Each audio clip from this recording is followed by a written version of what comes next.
What's good, Daily Squad? It's your guy, Westside Daily West, back with another story time. Before we get started, make sure y'all like, comment, and subscribe on this video. Today, we're gonna be talking about the time I went to jail. Yes, your boy, Daily West, been to jail before. So without too much talking, let's get right into the video. Let's get it.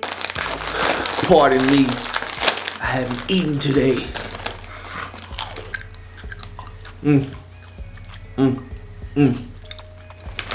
That was it. So back in 2013, I had just graduated high school, and the homies was like, man, hey, let's go to the beach. So I'm like, yeah, whatever. And at the time, I really have a problem with telling people what I'm doing, my parents included. So I used to just go do stuff and never have to ask for permission. So the day comes, we go to the beach.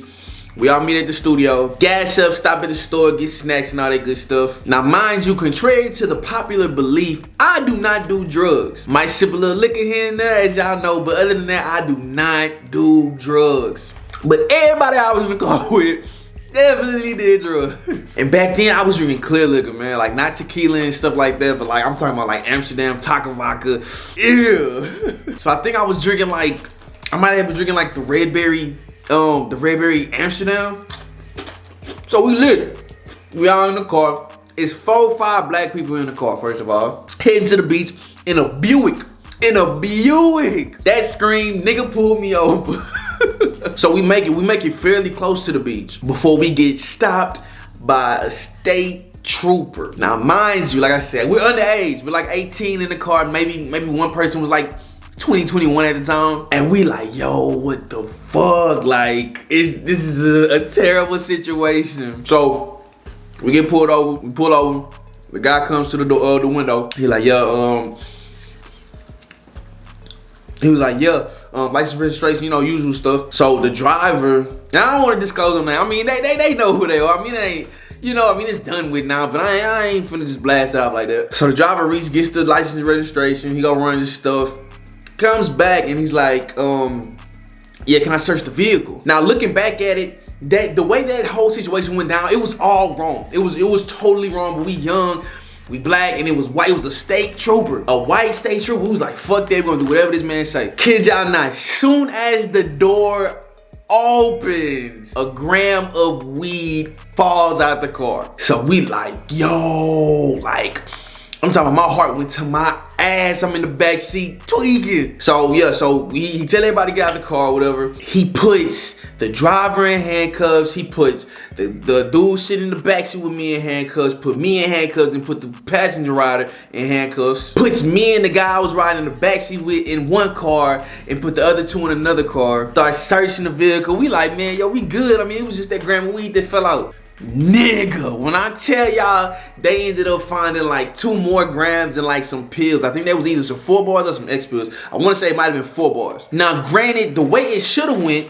was that wasn't enough to pin on 4 people. You know what I'm saying? On top of that, the guy I was sitting with was like, yo, I'm gonna take the heat for everything, because it was his stuff, and that was the right thing to do. So he like, yeah, man, y'all don't worry, you know, I'm gonna take care of it, I'm gonna own up to it. So he starts saying, hey, whatever you find, it's all mine, it's for me, whatever you find. Man, another cop pulls up. Oh, I forgot, wait. Another cop had been pulled up, because obviously we in 2 different cars. But he like, yo, that's my stuff. They ain't got nothing to do with that. Man, them dudes wasn't trying to hear none of that. Them dudes decided to book us, bruh. Took us to Anahuac. If you from Beaumont, if you from Louisiana, you ever been to Houston, you drive through Anahuac. It's like a quiet little town. It's literally like a pass through. Would've never thought they had a jail in there, but that's definitely, they did, long story short. So they driving us to Anahuac, man. They get us in there, man. I'm drunk, mind you, I'm drunk. I'm trying not to act drunk, and get us in the station. Put us in the holding cell. You know, I'm like, okay. You know, I ain't never really got in trouble before. So I was nervous, I'm everywhere. And the homie was like, yo, don't worry about it, you know, man, y'all gonna be out, man. Y'all ain't never did nothing before, y'all gonna be out of here. Did not happen that way. No, by no means did it happen that way. So shit, like an hour turned into 2 hours. 2 hours turned into fucking 24 hours. Your boy spent the night in a holding tank. So I'm like, yo, you know, like I said, I'm still listening to the homie. The homie like, man, y'all gonna be alright, you gonna be good, don't even worry about it. Nigga, they put me in orange. They took my fingerprints, put me in orange, took all my stuff. They let me keep my socks though. Kept my socks in my drawers. Put me in orange and put me in a cell, bro. And the bad thing was I wasn't even in a cell with the homies, bro. Two of my homies had bonded out literally when they before they booked us, or like after they booked us, whatever the case was. But me and the homie I was riding with in the back, we got booked. Straight up. So I'm in my little I forgot what it was called. I ain't really thinking about it in a long time, but we're in there, like I'm in there with like a bunch of people, right? And I ain't gonna cap, my first night I cried like a bitch. I cried in there. Cause I'm like, yo, I'm really in jail, like, for some shit that I don't do. Like, we ain't even get in trouble for the liquor.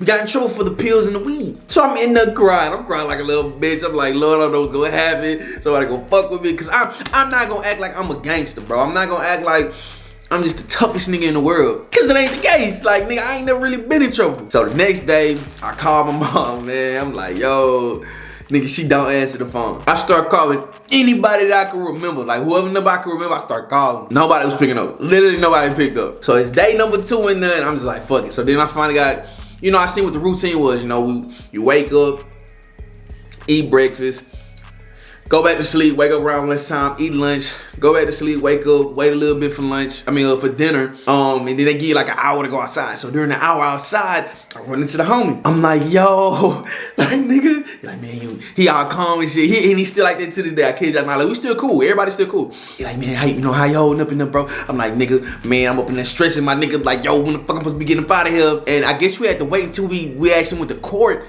to see what was going on, and your boy was broke. I ain't had no bond money, you feel me? So time goes on, shit, 2 days turned into a week, a week turned to a week and a half, 2 weeks.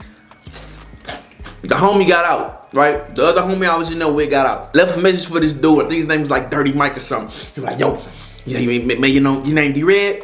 I'm like, yeah, my name D-Red. He like, man, it's a message from Jordan. Jordan was like, man, he getting out, he gonna get you out, man, he coming to get you, man. So I'm just like, all right. I'm like, all right, whatever, cool, I'm chilling. Because at this point, I'm kind of just okay with what's going on now. I think I finally reached my mom, and I guess she had heard by then that I was in jail. I mean, you know. So she finally answered. And I'm like, Ma, what's going on? You gonna get me? You know what I'm saying? He told me straight up. She was like, it's 2 things she don't do. She said she don't take care of nobody that's grown, and she don't pay no bills. Ah, boy, I'm talking about my heart ripped. My heart ripped in 2. The tiniest violin was fucking playing. My eyes was watered. I'm like, bro, fuck it. But at that point, I was like, man, you know what?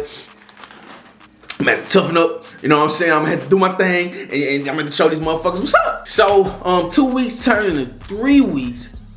At that point, I just was trying to talk to people. So I called my cousin K-Rob. He had just went to the army, and I was just like, fuck it. I think I remembered that this was when he would have been getting out of basic training. So I was like, fuck it, let me call him, let me see if he answered. Lo and behold, my guy answered the phone, and I talked to him, telling him what's going on. I ain't asked for no help at all, I really didn't. First thing he asked me is, how much your bail is? I think my bail was like 500, I wanna say. My bill was 500, or no. My bail was 5,000, and you gotta pay 10% of it, which is 500. And he was like, shit, okay, well, I'm gonna come get you in the morning.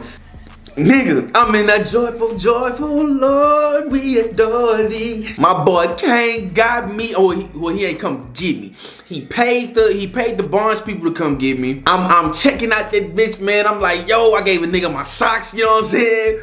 I'm out that bitch, you know what I'm saying? I looked crazy, man. My hair was all Brillo padded up. I was damn near, I'm already light-skinned, but I was super light-skinned. First thing they did when they took me out that motherfucker was get me some McDonald's. My first meal outside of processed jail food was McDonald's. I got me a double cheeseburger with some fries. I think I might have even had a Sprite.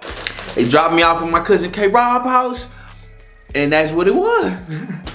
One thing I can say about my jailhouse experience, they had some really good motherfucking pancakes. Whoever was making them pancakes, They made them motherfuckers with love. Now the juice they used to give us though, you ain't supposed to drink the jail juice. So if any of my subs end up going to the clink, don't drink the juice. That shit gonna have your pee burning, my nigga. Talk about like every time you come out, it's very discomforting. But that is the story about how your boy Deli West, Westside Deli, went to jail. If you ever been to jail, man, comment below.